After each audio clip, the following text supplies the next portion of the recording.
terjaga oleh persatuan yang abadi seperti Pancasila. Inilah dasar yang mengikat kita semua, bangga dengan kebinekaan. Kita semua adalah saudara. Kita Indonesia sesungguhnya, bersatulah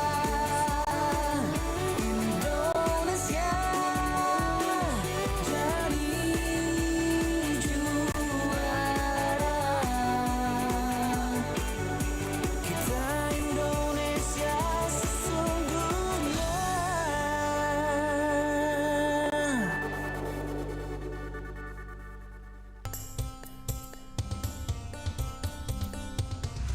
Pro 4 FM Suara Budaya. Sulawesi Selatan.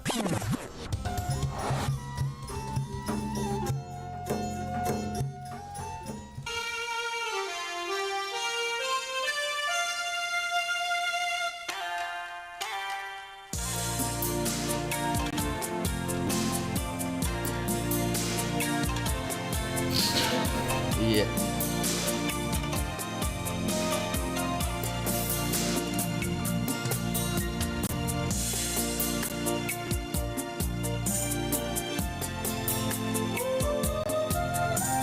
Ya, Assalamualaikum warahmatullahi wabarakatuh. Shalom, selamat pagi, salam sejahtera. Om, Santi, Om, Namo Buddhaya, salam kebajikan. Oke, kita sekarang sudah di program obrolan komunitas edisi hari Minggu tanggal 20 Juli 2025. Dan hari ini kita akan membahas mengenai hegemoni sastra Makassar dalam perilaku kehidupan masyarakat. Bersama Kakak Putra SPD selaku anggota HPBD Sulsel, pendiri Basrada. Tapi katanya hari ini Kakak Richard diizinkan untuk memanggil Daeng Mile. Iya, Kak.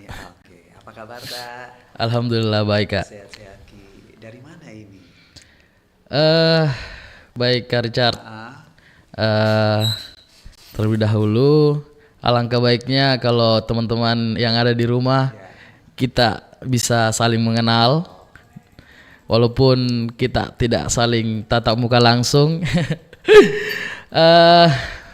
Saya Putra Nugraha, kerap dipanggil sama teman-teman Daeng Mile.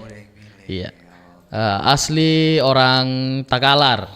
Iya, Takalar asli. Nah, beliau juga sahabat gue ini tadi di awal Kakak Richard sudah sampaikan bahwa selaku anggota HPBD Sulsel ya.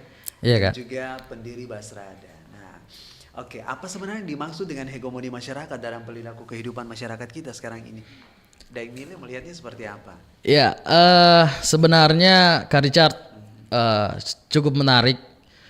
Jadi bagaimana masyarakat sebenarnya perlu sadar dan perlu memahami tentang bagaimana sebenarnya sastra ini mengubah dan mengatur perilaku kehidupan mereka.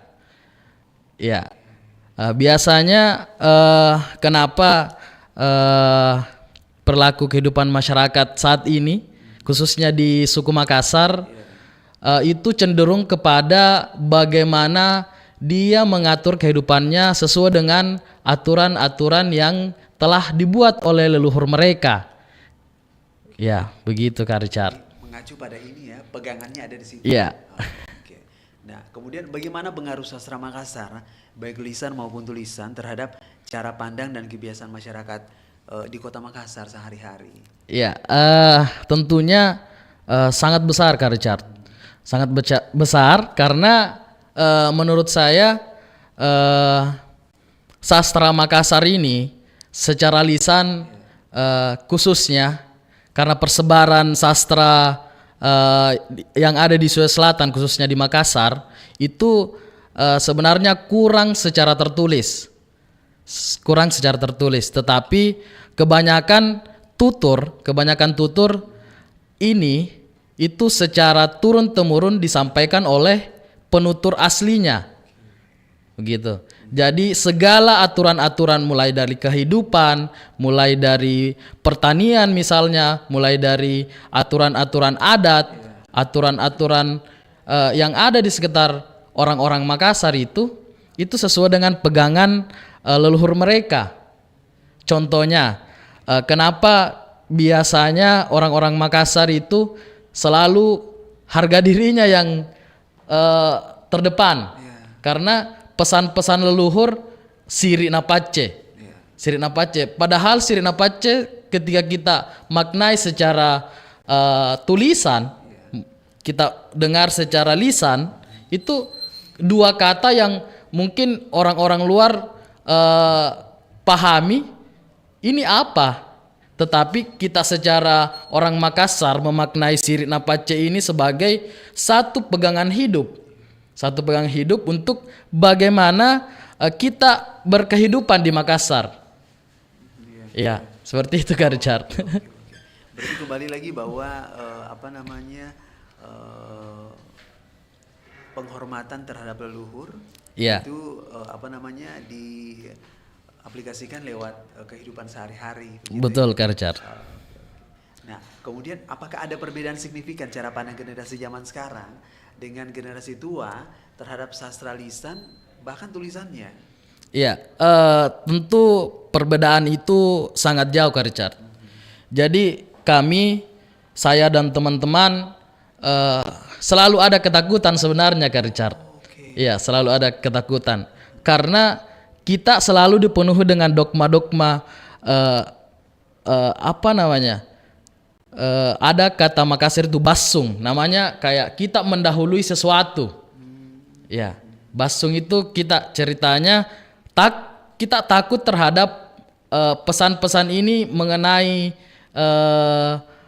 mistisnya. Ya, jadi saya dan teman-teman coba melawan itu. Kami coba bagaimana sastra Makassar ini, bagaimana sastra lisan yang ada di masyarakat kita gunakan sebagai bentuk pelestarian saja, bukan mengenai mistisnya. Di luar daripada itu, ritual-ritual yang selalu dilakukan oleh masyarakat khususnya di Kabupaten Takalar itu masih kalau kita lihat secara pandang secara sastra, itu semua yang diucapkan itu menurut saya itu adalah sastra. Iya Kak, mulai dari ada yang namanya adoangang. Adoangang itu kalau dalam bahasa Indonesia berdoa, tetapi ada mantra-mantra yang dilantunkan yang menurut saya itu adalah sastra. Dan cukup menarik Kak, cukup menarik. Mungkin seperti itu Kak. Oke. Waduh, ini istimewa sekali ya. Iya. Luar biasa. Oke, sahabat budaya, aku masih ada satu pertanyaan lagi sebelum kita masuk ke sesi yang kedua. Iya. Deng Mile, bagaimana sastra Makassar ini bisa membantu melestarikan sekaligus mewariskan nilai-nilai luhur seperti ya itu tadi dibilang ada Siri Napace kepada masyarakat? Ya, tentunya Kak, untuk saya pribadi khususnya banyak tantangan besar karena kita sekarang berada di posisi yang sangat disudutkan. Karena kenapa? Kita di era sekarang pemuda cenderung berkiblat ke barat dan timur, gitu. Sebenarnya ketakutan bagi kami, saya bersama teman-teman, kenapa kita mengambil jalan ini? Karena itu Kak Richard, karena itu kurang atau dari 100% hanya mungkin 5% pemuda yang ada di Sulawesi Selatan khususnya di Takalar yang memperhatikan sastra Makassar ini.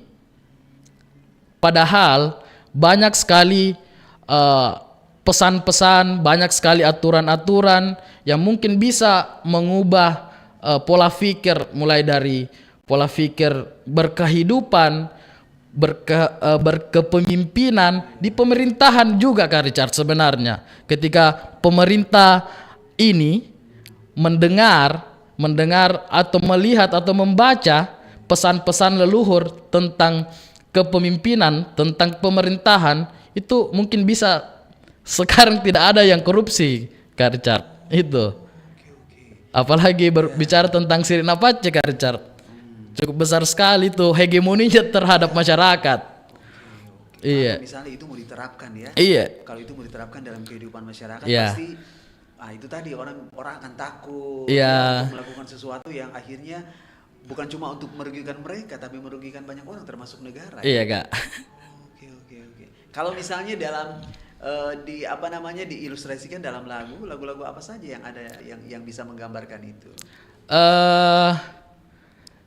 Sepanjang Daeng Mila. Iya, ada lagu satu dari seniman Makassar sendiri dari Jeneponto, ada Kak Alifi dan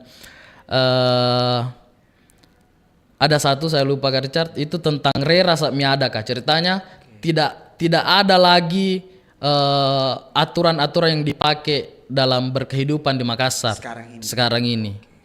Itu judul lagunya Rera Miada, Kak. Masyarakat sudah mulai berani untuk mendobrak itu. Iya, betul, Kak Richard. Oke, waduh luar biasa. Kita dengar lagu dulu ya. Iya. Ya. Sahabat Buddha jangan kemana-mana, kita dengar satu lagu dulu. Setelah itu baru kita lanjutkan perbincangan kita.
Mozaik Budaya.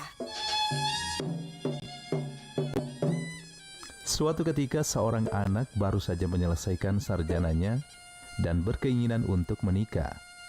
Saat mengutarakan keinginan si anak kepada bapak, bapaknya pun berkata, "Nak, bisa jeki menikah asalkan bisa meki kelilingi dapur 7 kali." Pesan ini ditujukan kepada anak lelaki yang hendak membina rumah tangga karena posisi lelaki setelah menikah secara mutlak menjadi kepala keluarga. Ia menjadi tulang punggung keluarganya dengan setumpuk beban dan tanggung jawab yang harus ia pikul.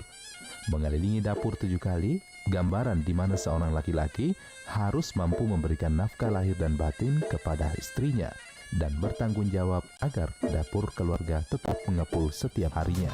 Pro 4, Suara Budaya Sulawesi Selatan.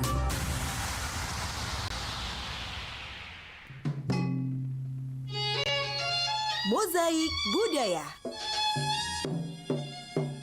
Ritual Atunu Panroli atau ritual memegang linggis yang panas ini dilaksanakan dalam upacara adat yang melibatkan seluruh masyarakat suku Kajang jika terdapat masalah seperti halnya kasus pencurian di tengah pemukiman masyarakat adat namun tidak diketahui siapa pelakunya. Maka jika terdapat kasus pencurian, seluruh warga dikumpulkan oleh pemimpin adat atau ammatoa yang nantinya akan menggelar sebuah upacara untuk mengungkap siapa pelaku pencurian. Ammatoa akan memulai ritual membakar linggis dalam api yang membara hingga linggis berubah warna menjadi kemerahan. Pihak-pihak yang dicurigai sebagai pencuri akan diminta memegang linggis panas itu satu persatu. Sebelumnya, Ammatoa akan menyampaikan ritus bahwa siapapun yang jujur tidak akan merasakan panas. Sebaliknya, siapapun yang telah berlaku tidak jujur akan merasakan panas hingga tangannya akan terbakar. Pro 4, Suara Budaya Sulawesi Selatan.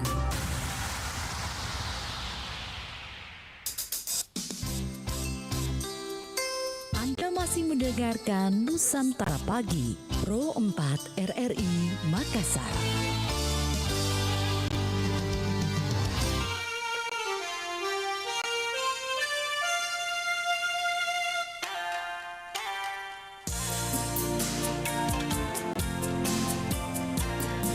Iya, sahabat muda dimanapun berada, kita kembali lagi masih bersama Kakak Richard dan Dayang Mile ya. Iya Kak. Nah, apakah ada sastra Makassar yang secara implisit, maksudnya yang bermakna tersirat ya, ini mengkritisi atau menentang norma-norma sosial atau perilaku tertentu dalam masyarakat? Boleh diberikan contohnya mungkin pengertiannya dulu? Ya, banyak sekali sebenarnya Kak Richard. Aturan-aturan yang tersirat dalam Papasang Turiolo atau Papasang Tutoa. Atau pesan-pesan orang tua. Iya. Jadi sebenarnya Papasang ini dalam sastra Makassar itu sebagai pedoman hidup sebenarnya Kak Richard. Ya, Papasang adalah pedoman hidup yang digunakan oleh sekelompok masyarakat di daerah untuk menjadi penunjang mereka atau kiblat mereka ceritanya untuk melakukan sesuatu Kak Richard, supaya tidak salah arah ceritanya. Iya. Jadi mengenai norma sosial terkait dengan berkehidupan atau ke apapun itu semua diatur oleh ada yang namanya Papasang Turiolo yang mengatakan kalau perantau Kak Richard ada satu yang pernah saya dengar dan pernah saya tanyakan, erokang nga mate aceraka daripada mate tangan rea. Jadi kita sebagai perantau Kak Richard yang jauh di sana yang mendengarkan ini, dia memang betul-betul ingin bagaimana dia merantau. Dia ingin mati berdarah. Dia ingin mati berdarah, yang jelas tidak mati kelaparan. Istilahnya dia di sana memang mencari sesuap nasi, tapi kalau ketika kau injak harga dirinya, maka selesailah kamu. Seperti itu Kak Richard. Iya. Nah, bagaimana sastra Makassar, misalnya kayak pantun ya, Iya. pantun atau pepatah atau hikayat ini bisa digunakan dalam komunikasi di masyarakat kehidupan kita sehari-hari. Seperti misalnya bernegosiasi atau menasehati atau mungkin mengungkapkan perasaan. Iya. Jadi banyak sekali sastra Makassar yang menarik Kak Richard. Yang tadi kalau di Jawa biasanya ada yang namanya pantun, kalau di Jakarta kalau kita ada yang namanya kelong sisila-sila. Iya, kelong sisila-sila itu seperti juga pantun. Iya, kelong sisila-sila. Jadi bentuk percakapan yang ketika kita dengar bagus sekali. Misal, juku apa nih Kak Dokang, nak bune-bune kam masongotta, juku temban jiku Kak Dokang. Ka iya tonjan nekule ku bali, katena nak kesusaku. Jadi bentuk percakapan itu sangat indah, sangat menarik, sangat enak didengar, tapi banyak pesan-pesan yang ada di dalamnya Kak Richard. Iya. Gitu ya. Nah, itu tadi yang bahasa Makassar, kalau terjemahan Indonesianya apa tuh? Ya, jadi terjemahan Indonesianya itu lauk apa yang kamu makan?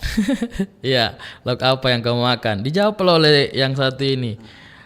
Lauk yang saya makan ini adalah ikan cakalang. Ikan cakalang yang saya makan. Tapi saya tidak banyak pusing karena saya tidak mempunyai utang. Oh, itu tenas aku ya? Iya. Oh, iya. Nah, kemudian dalam konteks modernisasi dan globalisasi ini, Iya Kak. bagaimana sastra Makassar beradaptasi? Atau justru bisakah dia bertahan menghadapi tantangan untuk tetap relevan dalam membentuk perilaku masyarakat di Makassar saja dulu? Iya Kak. Itu tadi saya katakan, sebenarnya kita sebagai generasi muda khususnya perlu mempersiapkan diri Kak. Perlu mempersiapkan diri dan perlu bersiap-siap dan perlu mengatur strategi.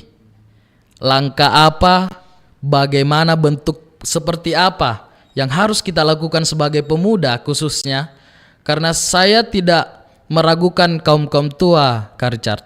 Cuman karena kita sebagai pemuda paham, melek terhadap sosial media misalnya, terhadap internet, terhadap plafon-plafon digital yang mungkin kita bisa membuat sebuah kontenkah yang berbau lokalkah, mengenai misal budaya lokal, mengenai perkenalan tradisi-tradisi lokal. Dan kebanyakan Kak Richard, saya sebenarnya terpukul sekali karena kebanyakan yang ekspos Sulawesi Selatan ini dari luar. Ya, dari luar. Banyak konten-konten kreator dari luar, dari luar Sulawesi Selatan yang masuk ke Sulawesi Selatan untuk mengekspor budaya-budaya dari Makassar keluar. Ya. Justru bukan dari Makassar. Justru bukan dari Makassar itu sendiri Kak. Itu sebenarnya menjadi PR untuk saya dan teman-teman. Bagaimana saya menciptakan plafon-plafon digital untuk bisa dinikmati oleh masyarakat, tapi tidak kaku Kak Richard. Karena biasanya masyarakat itu cenderung bosan terhadap konten-konten yang ini apa? Ini apalagi yang baru dengar tentang sastra Makassar, tentang bahasa Makassar, tentang tradisi-tradisi Makassar. Anggapannya pemuda-pemudi ini kuno. Ya, ini sesuatu yang kuno. Padahal orang-orang dari luar, misal dari mancanegara, itu dia tidak cari kamu pakai HP apa. Pasti dia cari ke Makassar, ke Sulawesi Selatan, dia cari yang lokal-lokal, cari yang unik-unik. Kenapa kita harus gengsi terhadap diri kita, gengsi terhadap jati diri kita sebagai orang Makassar, terhadap jati diri kita sebagai pemuda Makassar, Kenapa harus orang lain gitu? Iya kak. Sayang ya, karena maksudnya kan kita punya potensi yang sangat besar Iya. sebenarnya. Ya. Iya kak. Tapi justru maksudnya orang di luar yang lebih Iya. namanya? Yang lebih dominan. Oke. Jadi itu keprihatinan sebenarnya Iya. ya untuk Iya kita. kak. Itu padahal sebenarnya kan kita Makassar kaya sekali. Itu jam mau kau pergi jauh-jauh, keliling mau kau dulu Sulawesi Selatan. Iya. Betul kak. Di situ- Kaya sekali. Iya. Di situ makanya biasa kalau liburan itu aku jarang sekali keluar Sulawesi. Iya. Sulawesi Selatan maksudnya lebih banyak ke Makassar karena sebenarnya masih banyak tempat-tempat yang harus kita datangi, harus kita jelajahi. Iya kak. Dan saya lebih suka tuh kalau pergi sendiri. Mengapa? Karena maksudnya saya bebas mau kemana. Iya. Ya kan? Tinggal tinggal ada di sini, ada di sini. Itu kan sesuatu yang unik sebenarnya. Iya kak. Betul. Nah, apakah ada bukti bahwa sastra Makassar mempengaruhi keputusan penting yang diambil oleh individu atau komunitas, misalnya di pernikahan atau pemilihan pemimpin atau penyelesaian konflik misalnya? Bukti bahwa sastra Makassar mempengaruhi keputusan penting. Iya. Buktinya di dalam perkawinan misalnya Kak Richard. Ada yang namanya bicara doe atau cerita uang, cerita uang. Jadi di sana bentuk sekeluarga dia menggunakan bahasa untuk menego ini ceritanya perempuan. Bagaimana caranya bisa kita ini di pihak laki-laki bisa mendapatkan sesuai apa yang kita inginkan. Jadi ada sastra-sastra Makassar di situ kak. Iya, ada sastra Makassar yang dilantunkan sebenarnya. Sebenarnya banyak juga ritual-ritual yang dilakukan. Kalau bicara doe orang, ya bicara doe kan ceritanya kita membicarakan uang panai.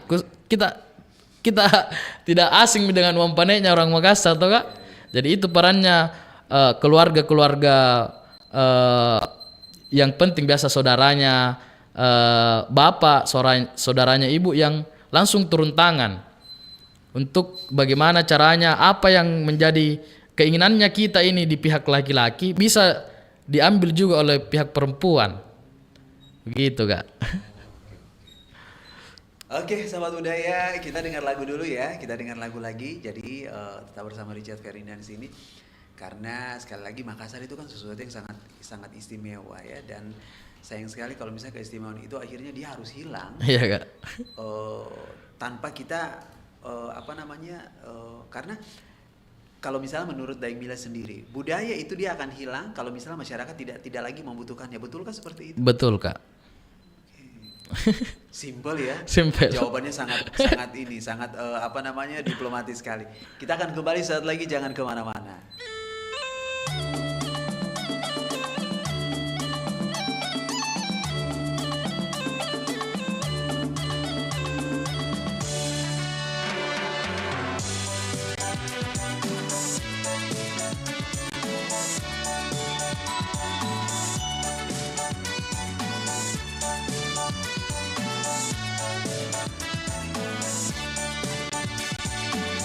Ikat teri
Mozaik Budaya.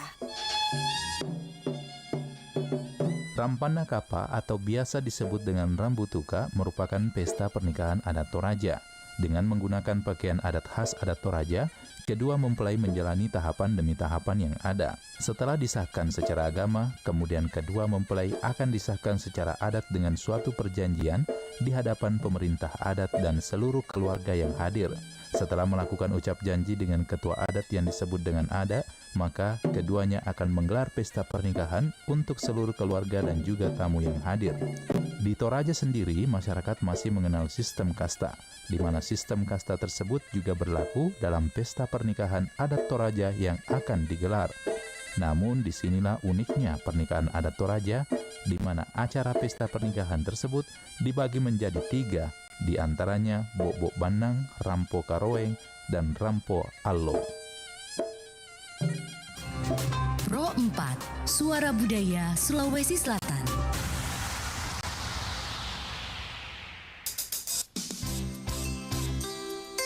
Anda masih mendengarkan Nusantara Pagi, Pro 4 RRI Makassar.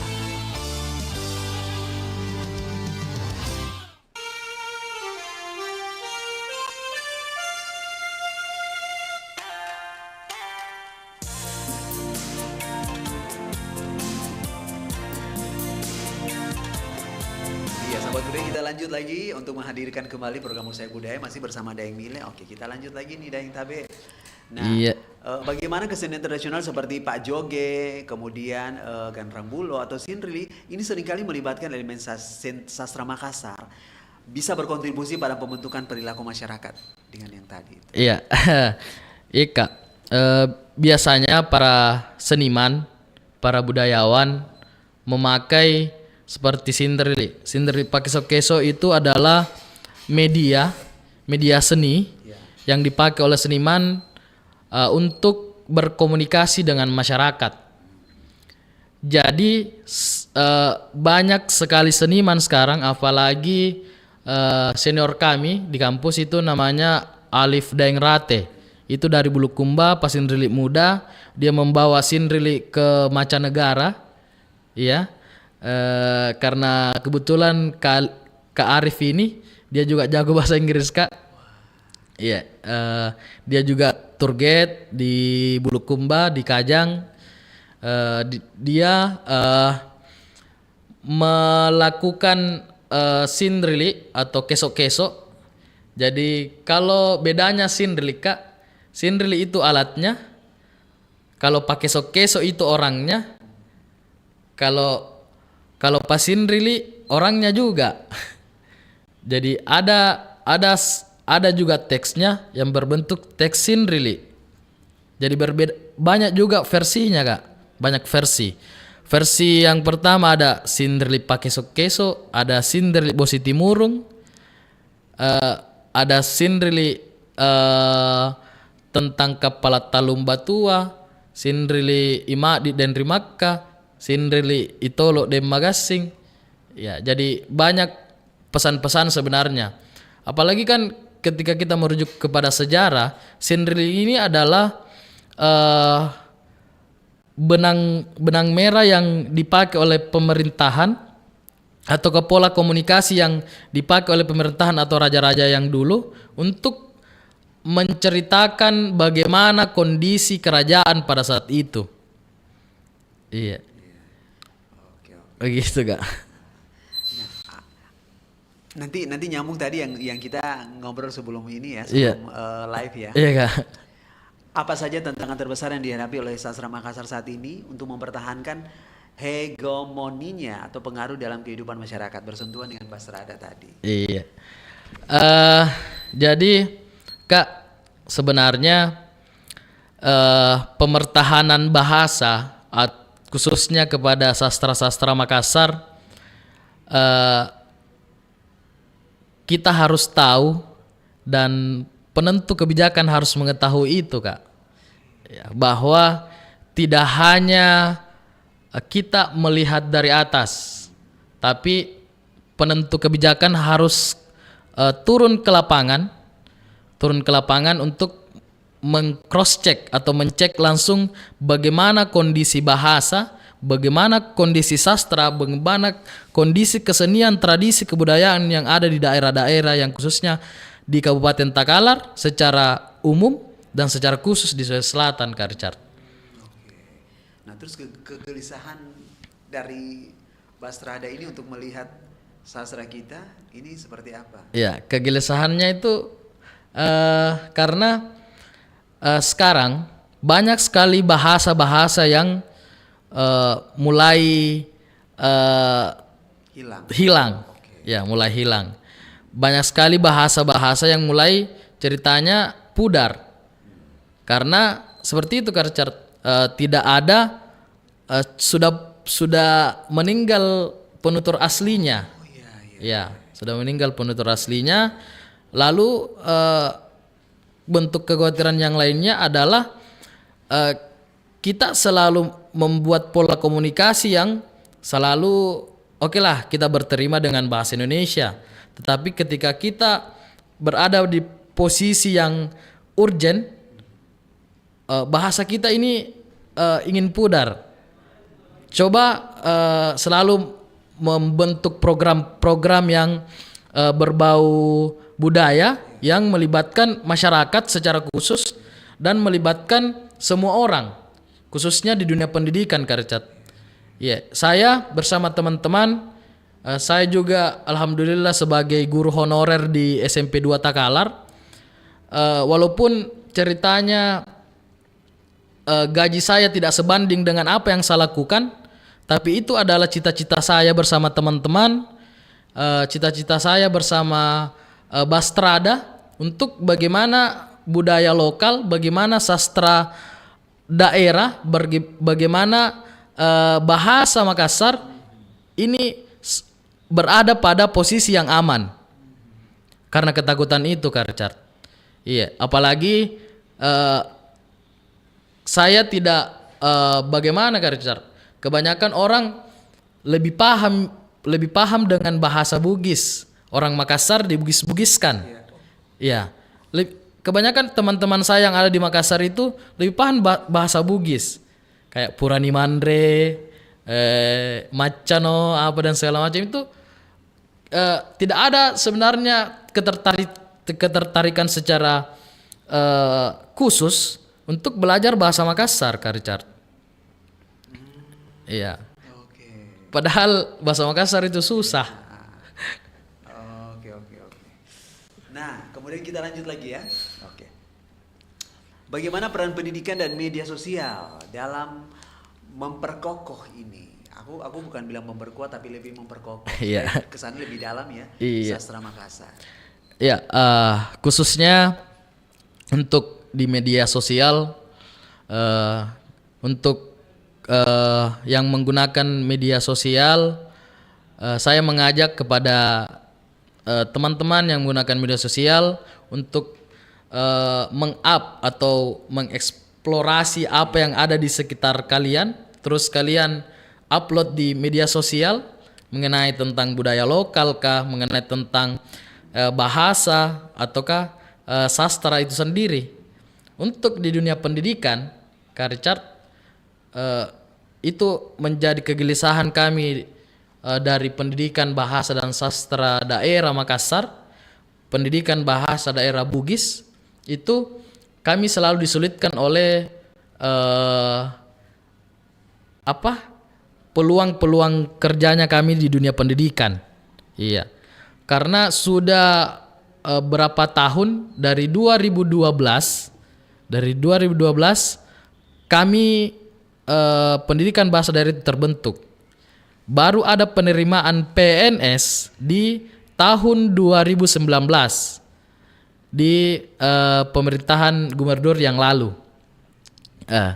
Setelah itu Kak Richard, kami disulitkan karena mulai dari PPG-nya kita belum ada, kita apalagi ada kebijakan sekarang tidak ada lagi tenaga honorer di sekolah-sekolah. Padahal banyak lulusan-lulusan kami, banyak lulusan-lulusan kita, saya bersama teman-teman itu yang menurut saya mumpuni semua, Kak Richard. Iya, mengenai tentang sastra Makassar, mengenai tentang budaya, mengenai tentang seni, kami belajar itu semua. Apa yang menjadi keresahan kami, apa yang menjadi kekhawatiran kami tentang punahnya kesenian kita, tentang punahnya kebudayaan kita, tradisi kita, bahasa kita, itu kami semua bawa ke sekolah. Walaupun ceritanya gaji kami tidak sebanding dengan apa yang kita berikan kepada siswa. Cuman itu adalah beban moral tersendiri Kak Richard, karena kami sebagai tenaga pendidik dan kami juga sebagai penggiat literasi dan sastra, itu kami terpanggil. Kita membawa beberapa alat-alat musik untuk kami pakai dan gunakan di sekolah. Kami gunakan, kami panggil teman-teman. Saya sering panggil teman-teman ke sekolah Kak Richard untuk mengajarkan puisi Makassar, mendongeng bahasa Makassar. Ya, supaya jangan satu orang saja yang tahu itu. Kan biasanya memang sekarang banyak perlombaan tentang mendongeng bahasa Makassar, puisi Makassar. Cuman dalam 1000 siswa hanya satu yang kuasai itu. Kenapa bukan semua? Ya, itu PR-nya kami Kak Richard di Bastrada. Masih ada satu lagi boleh ya? Iya, iya Kak. Bagaimana langkah-langkah konkret yang perlu diambil oleh berbagai pihak pemerintah, budaya, dan masyarakat untuk ini maksudnya dilihat dari kacamata Bastrada ya? Iya. Deng Mile dan teman-teman. Bagaimana langkah-langkah konkret yang perlu diambil oleh berbagai pihak pemerintah, budayawan, masyarakat untuk memastikan bahwa sastra Makassar ini dia akan tetap relevan terhadap perilaku masyarakat di masa yang akan datang? Ya, tentu yang harus dilakukan sebenarnya Kak Richard adalah penanaman karakter. Penanaman karakter sejak dini, atau harus ada aturan-aturan yang ada di pemerintahan yang diserap oleh pemerintah untuk dilakukan atau untuk diaplikasikan oleh masyarakat. Juga untuk di bagian pendidikannya seharusnya mulai dini harus ada pembelajaran terkait dengan bahasa daerah atau minimal Papasang. Karena kebanyakan anak-anak ini, apalagi sekarang Kak Richard tuh kita dilindungi oleh hukum. Ya, tentu apa yang mungkin kita inginkan sebagai orang tua misalnya kepada anak kita, ataukah guru kepada muridnya, kepada anak didiknya, itu kita terbatas. Kita cuman mengajar saya materi mengenai dengan etikanya, mengenai dengan perilakunya. Seharusnya itu kita harus atur karena kita punya pegangan dari segi papasangnya. Satu paket. Iya, satu paket Kak. Kalau mungkin mengenai materi-materi yang kita bawakan oleh semua guru, oke lah, mungkin mereka bisa paham terkait dengan etikanya, terkait dengan adabnya. Itu seharusnya ada penanaman sejak dini Kak. Karena kalau kita mengacu kepada aturan-aturan yang digunakan oleh orang-orang tua kita dulu, kita lewat saja depan orang tua itu kita takut Kak Richard. Apalagi sama guru. Iya, karena saya masih dapat itu Kak Richard. Saya ketika saya melihat guru saya di depan, itu bagaimana saya bisa lewat tanpa saya dilihat oleh guru saya. Padahal saya tidak punya salah loh. Iya, tapi sekarang bahasanya murid ini menginjak kaki kita itu nggak apa-apa. Iya, begitu Kak. Itu kekhawatiran. Memang tidak boleh main-main ya. Iya. Karena yang begini-begini kan takutnya jangan sampai ada mata rantai yang putus. Iya, iya Kak. Closing statementnya apa nih? Ya, closing statement dari saya, kita sebagai pemuda jangan menjadi pemuda yang pemuda saja, tapi jadilah sesuatu yang berarti untuk semua orang, untuk kepentingan banyak orang, karena kita harus keluar dari zona nyaman dan menyamankan orang lain untuk melindungi apa yang kita inginkan. Itu Kak. Ya, sahabat budaya dimanapun berada, ya terima kasih banyak Kakak Putra Nugraha SPD selaku anggota HPBD Sulsel dan juga pendiri Basrada. Iya Kak. Nah, yang biasa kita sapa Daeng Mile. Iya. Terima kasih banyak ya. Semoga apa yang kita perbincangkan hari ini mudah-mudahan ada stakeholder yang melihat ya. Betul Supaya Kak. maksudnya bisa dibantu, bisa ditolong, bisa disupport Iya, untuk Kak. apa saja supaya kebanggaan kita ini ya dia akan tetap terlestari. Iya. Jangan sampai 5-10 tahun ke depan kita hanya mendengar nama. Ya, Semuanya sudah tidak ada. tidak ada lagi ya. Tapi optimis ya. Siap Kak. Optimis. Oke. Sahabat budaya terima kasih banyak. Richard pamit. Nanti kita ketemu lagi di lain waktu. Salam buat teman-teman yang ada di Basrada. Kalau misalnya mereka nonton ini, salam hormat, salam cinta, ya salam kebaikan, salam kebajikan, salam persahabatan untuk Basrada. Semoga Basrada ini merupakan salah satu bisa menjadi pilar yang nantinya bukan cuma ada di Sulawesi Selatan Iya, ya. Siapa tahu mungkin Basrada yang lain bisa Iya, Kak. hadir juga di luar Sulawesi Selatan. Betul, Kak. Anak-anak Amin. muda di sana ya kan Iya. yang mereka juga punya kepedulian. Ayo dong kita bikin Basrada kecil yang Iya. bukan cuma ada di Sulawesi Selatan tapi tersebar di seluruh Indonesia. Iya Kak. Oke. Nanti apa namanya tetap semangat. Kapan-kapan nanti boleh jalan-jalan ke sana ya. Iya Kak. Basrada, ya. Dengan Kita senang lihat- hati kami terima. kita lihat seperti apa Basrada. Oke. Iya. Richard pamit, Daeng Mile pamit. Assalamualaikum warahmatullahi wabarakatuh. Waalaikumsalam warahmatullahi wabarakatuh.